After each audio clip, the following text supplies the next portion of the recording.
پهلوانان معروف تاجیک خوشقدم خسرو و سوربون لطیپوف از چمپیونات جهان اوید به سامبو که در شهر چخونجوی کره جنوبی برگزار شد به وطن برگشتند.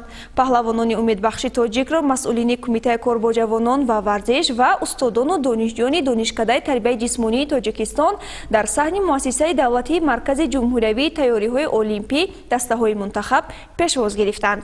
خوشقدم خسرو در رقابت‌ها اوید به سامبوی ورزشی در وزن 62 کیلو مدال برنجی به دست آورده با جایزه پولی به مبلغ 1500 دلار آمریکایی مکافاتانیده شد. سامبوچی دیگری تاجیک سوربون لطیپوف نیز در این چمپیونات در رقابت‌ها اوید به سامبوی رزمی با مدال برنجی و جایزه پولی با مبلغ 1500 دلار آمریکایی سرفراز گردید. من منادرگی خودم را با پیشوای معظم ملت محترم جناب عالی ایمان رحمان میرسانم.